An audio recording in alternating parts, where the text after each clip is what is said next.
of the mall, shutting down part of this parking lot as they investigated a suspicious device. A lot of people got these alerts if you live in La Mesa on your phone about this. Well, the good news here, just within the last 10 minutes, we did get off the phone with La Mesa police. They told us that it's all clear. Whatever that device was in the parking lot there at Grossmont Center Mall is not harmful, and they should have this parking lot reopened shortly. Steve? Brian, thank you. We have a health alert tonight involving the military. People at Naval Base Point Loma may have been exposed to tuberculosis over the last 6 months. The periods of exposure were from October 1st to January 31st at the Old Town Complex, that's building OT3, and from February 1st to April 7th in the topside building 40. County Health is working to notify anyone who might have been exposed. The Navy will provide free TB testing next week. New at 5, first they fought against mini dorms. Now some people in the college area are fighting against what they're calling a mega dorm. They told 10 News anchor Robert Santos the new student housing isn't worth destroying a sensitive canyon in their neighborhood.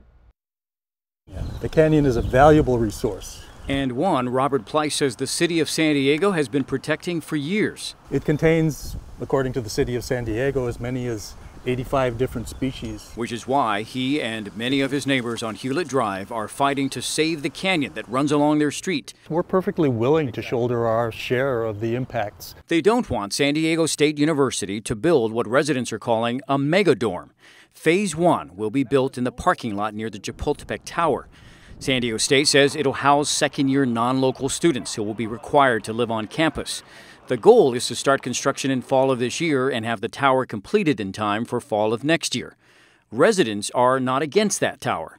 They're against the other 2 phases, which will be built right in the canyon below. One spoke of that cantilever will come right up almost to the back door of this house. This house belongs to his neighbor Rod, whose family has been here decades, long before the university. From the front of their home, this is what it looks like with the existing tower behind it. This will be their view if Phase 2 and 3 get built. It'd be a shame to lose this.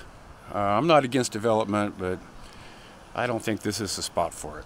And neither does Pleiss. He taught at San Diego State for 14 years, and he's all in favor of more dormitories. He and his neighbors wonder why not demolish and rebuild these nearby old apartments along 55th. SDSU says it'll lose more than 700 beds if it does. It's a false trade-off to say that SDSU can either have their dorms or we can have the canyon. We can have both. In the college area, Robert Santos, 10 News. Residents plan to attend a meeting tonight on campus where the university will present its environmental impact report. The university says there's no timeline yet on Phase 2 and 3. If you want to comment on the plans, we put a link on 10news.com. Just click on the red TV button. It was an eye-opening rendering. All right, San Diego-based Bumblebee Foods will pay $25 million for price fixing. The Justice Department announced today that Bumblebee will plead guilty to 1 count of price fixing. 2 company executives will cooperate with the federal investigation. Bumblebee admits to conspiring with its competitors to manipulate prices in the packaged seafood industry. Happening now, the new statue honoring Padre legend Tony Gwynn has arrived in Poway. A caravan of cars escorted the statue along city streets this morning.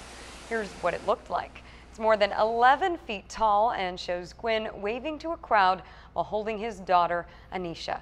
The statue will be the centerpiece of a memorial plaza at Lake Poway Ball Field that includes a donor wall.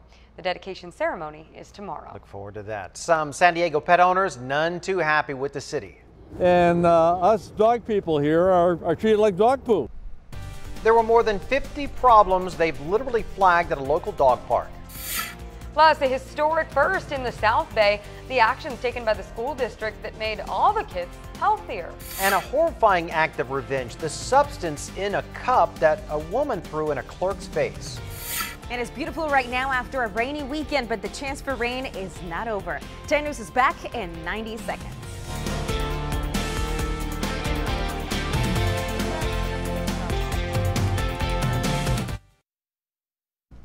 Ocean Beach dog owners feel ignored by the city of San Diego. They say their beloved dog park, Dusty Roads, is riddled with problems, some of them hazardous. 10 News reporter Amanda Brandeis got a look at what they're so frustrated about. Group hug. Come on, everybody, group hug. Here we go. Every day at 4 o'clock. Yes. Oh, yes. Mike Ryan has a date at the dog park. And about 4 o'clock every day, they get excited.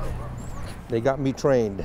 It's a community deeply loved by both dogs and their humans. And you have two dogs? Yeah, I've got Ruby D and Lola. So the humans are vocal about its problems. For one, they say it doesn't get watered enough. There's grass now because of the wet winter, but owners say it won't last for long.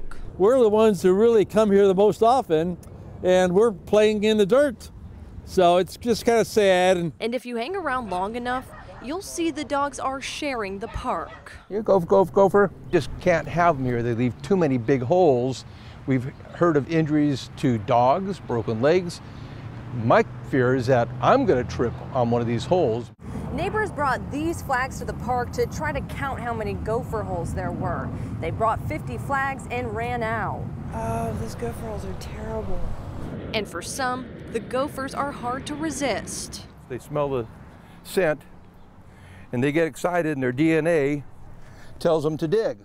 It's a liability. It's a city park. No matter how you spin it, the city's got to take care of it. Owners say the problems have been ongoing for years, and they'll continue to plead with the city until the dogs get their park back. In Ocean Beach, And this is a fresh one. Amanda Brandeis, 10 News. Fresh one. Well, the city tells us they're up against a lot of challenges trying to keep the dog park green. Daily wear and tear and an irrigation system not designed for the dog park. An official says they're looking into other potential surfacing such as synthetic turf, sand, or decomposed granite. 2 people died in a single-engine plane crash today in Napa County. This happened just after 9 o'clock this morning along the shore of the county's largest lake. Now, we have video that authorities of arriving on scene by boat. Investigators say the plane was an Icon A5. It's an amphibious aircraft that can land on land, of course, or water. Investigators are looking into the cause of the crash. A Superior Court judge today rejected the latest lawsuit trying to stop California's bullet train project. Opponents who filed that lawsuit say they'll likely appeal. The high-speed rail project is estimated at $64 billion. The ruling lets the state spend more than $1 billion in voter-approved money. California has won a series of legal battles regarding the bullet train. The victories are allowing the project to continue, even though long-term funding remains uncertain. A foul act of revenge on a store clerk at a tobacco store. 2 women can be seen on surveillance video walking into what is called the Odd Corner store in Akron, Ohio. You can see one is holding a bottle right there. It has urine inside. The store worker says the woman threw that in her face. Soaked in urine through my hoodie. My hair was soaked. It was in my eye, all over my face. It was disgusting. Yeah, it was. The women were angry because the clerk, earlier in the day, she caught them trying to steal a $10 pipe. Police are now looking into this incident, but because it's only a misdemeanor, they're not working overtime on this one. Weatherate certified San Diego's most accurate forecast. This is 10 News Pinpoint Weather, sponsored by Mozzie Heating Air Solar. Okay, I'm trying not to still be grossed out by that, Yeah, but I can't help it. that's a tough because it's one. gross. Yeah. and How about that for a transition? Yeah. Sorry you got caught, but don't be mean. Yeah, true. Keep your urine to yourself. Yes. That's good advice. Good rule to live by. That's a good one to live by. Wow. From gross stories to gross weather. It was so wet out there this weekend, kind of nasty out there at times. And some of the rain totals pretty impressive. Over in Otay, look at that, almost 2.5 inches of rainfall. Alpine just over 2, just like in Fallbrook, Escondido about 1.25 inches in San Diego, almost an inch of rain, but Palmer Mountain actually setting records. The previous record was 2.5 inches of snow, and they picked up between 6 and 9. We've had 2 different reports, so either way, still breaking the record last set in 1964. As we look into what's happening right now, 65 degrees in San Diego. The weather is much better. I can guarantee it. And as we compare it to 24 hours ago, it is anywhere from 10 to 15 degrees better throughout the county. It is much nicer, of course, today, but sadly, that chance of rain will continue. Our 7-day model here, looking at the best chance to be Tuesday and Wednesday, and it's still trying to bring in a little bit of rain on Friday. I'm going to scratch that off, put an X over it, and I'm going to keep that chance only for Tuesday and Wednesday, and here is why. Our storm system is now spinning over Baja, and there's still some counterclockwise rotation, so we still have a little bit of moisture being introduced into the mountains, and as the temperatures go down and as we go into the overnight hours, there will be a better chance. We're going to keep that chance for the mountains and also into the deserts, but then as we go into tomorrow morning, that chance could extend into the coastal areas, and look at that, even into the morning hours, we may see a little bit of drizzle, so don't don't be alarmed if there's a little bit of wet weather into the morning hours. It's not going to be much. Better chance, like I said, mountains and deserts, as you can see in our 10 News Pinpoint Rain Futurecast, and then an even better chance as that storm starts to move into the Four Corners on Wednesday morning, but by the afternoon, it will get better. The next question here is it going to be wet the entire week? We'll talk about that in a second, but for tomorrow, 67 at the coast. Inland areas will average right around 66 degrees. The overnight lows will stay near 58 and 56, whether you're at the coast or inland. So tonight, the coolest spot, Ramona, 47, around Palomar Mountain, 44 degrees. Into our 10 News Pinpoint 7-day forecast, we'll keep it in the 50s, or 60s rather, as we go into tomorrow. I'm talking just about the nighttime 50s. Wednesday, a little bit of rain in the morning, clouds in place. Thursday, Friday will start to warm up, dry things out with a mix of clouds and sunshine. Most likely it's going to be partly cloudy as we head into Mother's Day weekend, but at least we're going to keep it rain-free for your outdoor plans. Inland, 67 tomorrow, 73 by Thursday, and even better into the weekend with 74 to 75 degrees. The mountains will still be a bit wet tomorrow, but it gets better towards the end of the week. Much nicer on the weekend, especially for all those outdoor Mother's Day activities. Yes. Good stuff. Thanks, Angelica. And now 10 News Time Saver Traffic with Officer Robert Catano. Hi, good afternoon. We do have CHP responding to reports of a 4-vehicle traffic collision southbound 5 at SeaWorld Drive. Looks like the roadway may be clear. They may be on the right shoulder. Use caution if you're traveling through the area. And taking a look at a shot here, we got 15 at Valley Parkway. You can see it's clear in both directions. Remember to hang up before you buckle up. I'm Officer Robert Catano with your 10 News Time Saver Traffic. Well, how'd you like to start your week with an extra $1,000? I think most people would. We're giving away $1,000 every weeknight on 10 News at 11. Just watch and wait for the cue to call. If you don't win tonight, we're giving away another $1,000 tomorrow at 6 a.m. Red is a universal color for bad, and in Chula Vista, this red represents a bunch of kids who were overweight and unhealthy. But coming up on 10 News, I'll show you how they got rid of the red in less than 6 years. And talk about a survivor, unthinkable things done to this local dog, the nickname he's now earned for his brave spirit.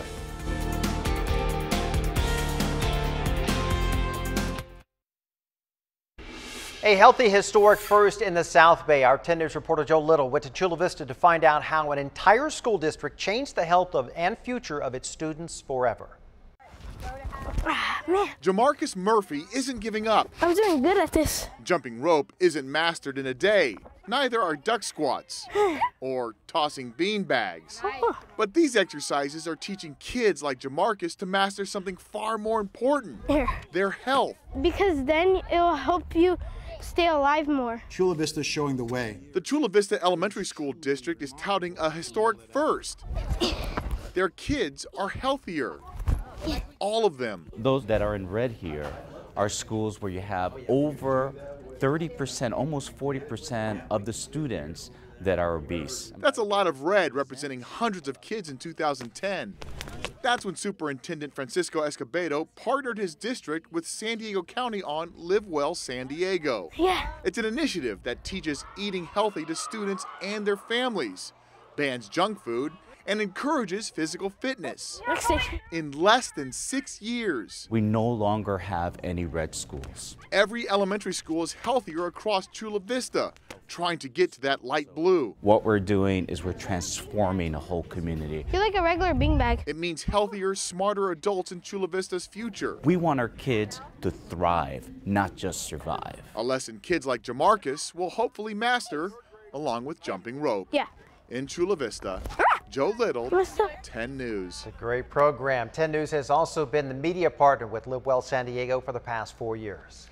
Well, this is a tough afternoon for local military families. It's gonna be hard.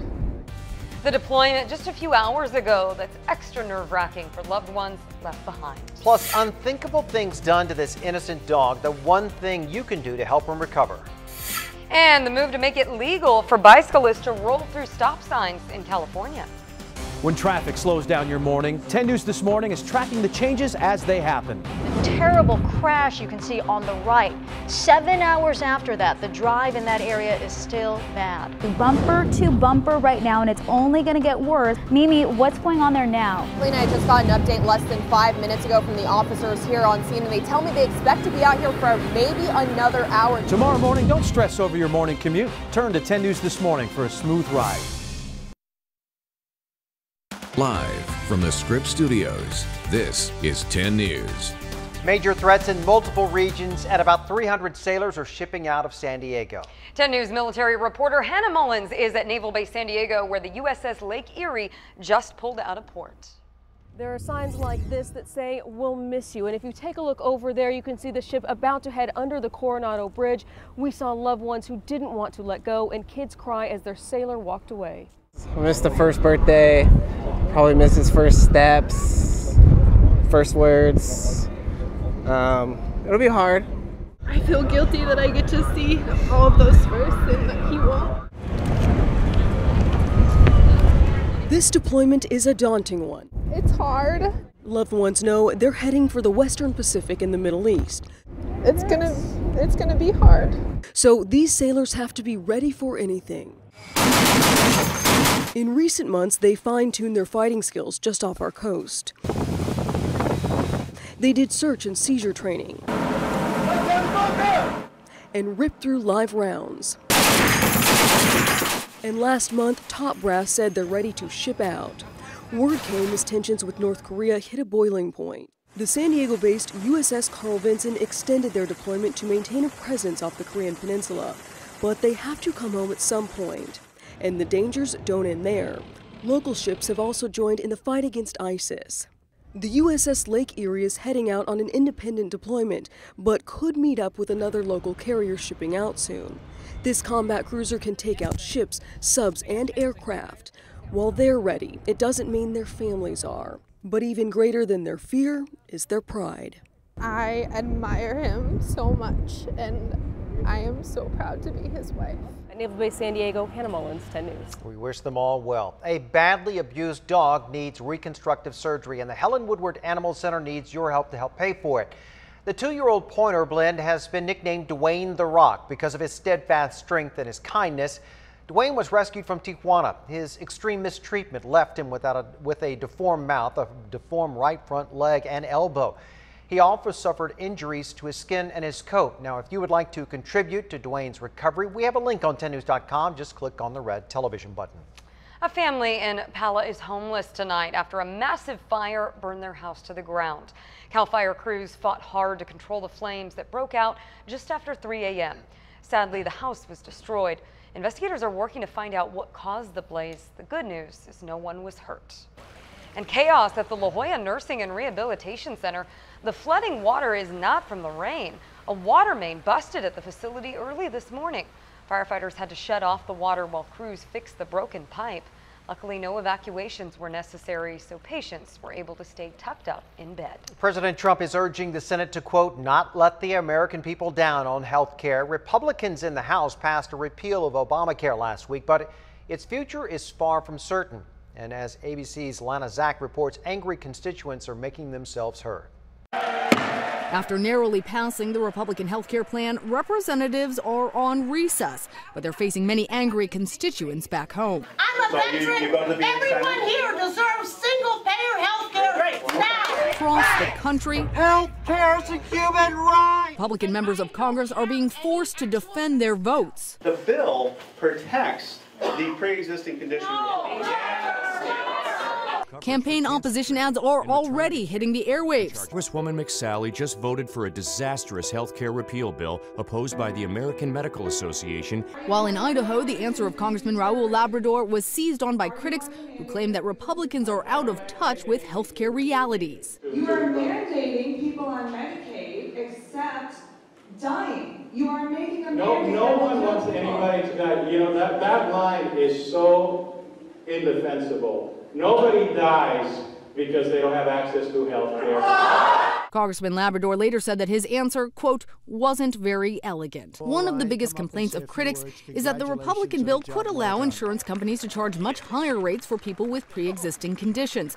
But Speaker of the House Paul Ryan defended his plan. You can't charge people more if they keep continuous coverage. The healthcare debate now heads to the Senate. We're already hearing from Republicans who are indicating they don't intend to follow in the House's footsteps. Senator Collins saying they are going to make their own piece of legislation, and Senator Blunt assuring voters that they will not proceed without a full Congressional Budget Office score.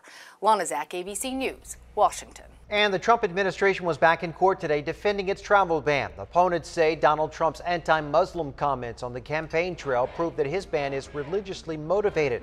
But the White House insists the ban only has safety in mind.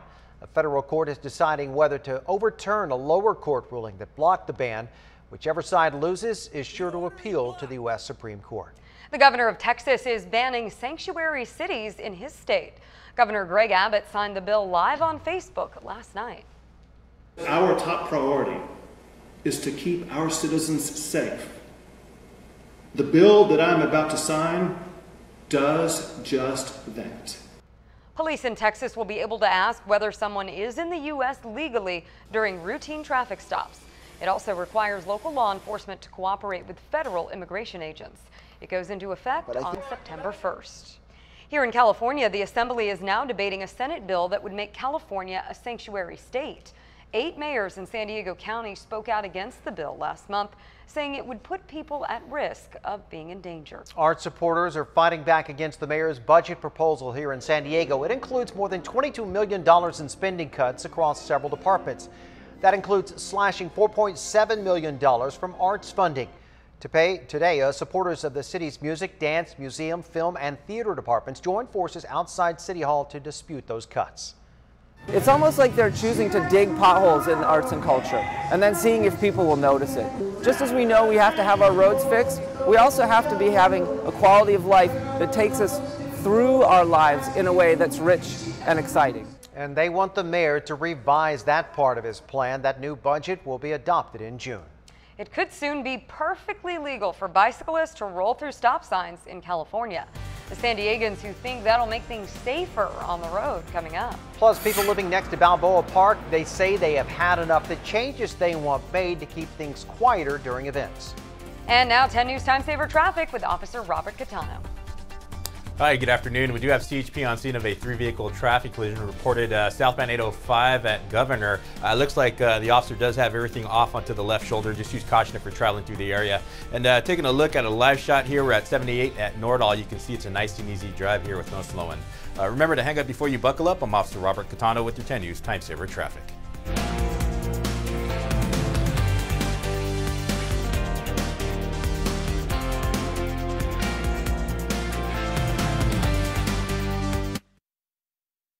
Some people who live near Balboa Park say the noise is getting out of hand. In fact, Leo Wilson lives on 6th Avenue, and on a regular day, he says his decibel meter reads about 40, but it hits triple digits during major events.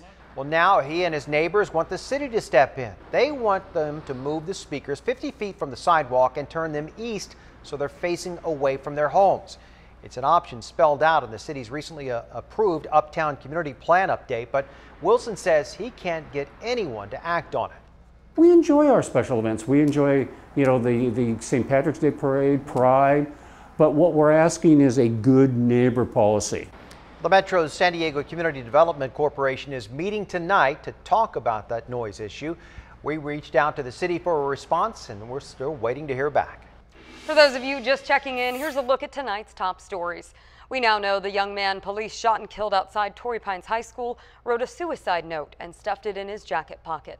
Jacob Peterson pointed a BB pistol at officers who both opened fire and he went down. They attempted CPR, but the boy died. Those who knew him say he was very smart, straight-A student, and always willing to help others who needed it. A narrow escape from disaster at a popular Del Mar restaurant. A man lost control of his car in the parking lot of Flower Hill Promenade just before the busy lunch rush. Witnesses say his car flew into reverse, knocking one woman down and running her foot over before crashing into the Flower Child restaurant. It's believed the elderly driver mistook the accelerator for the brake. And some people in the college area are fighting against what they are calling a mega dorm. They say the new student housing isn't worth destroying a sensitive canyon in their neighborhood on Hewlett Drive.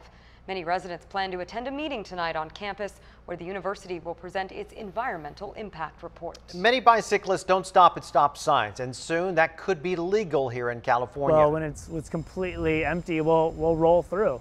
Well, the San Diegans who say we'll all be safer legalizing those rolling stops. Plus, a Ben & Jerry's product being recalled, the surprise some people are getting when they open the package.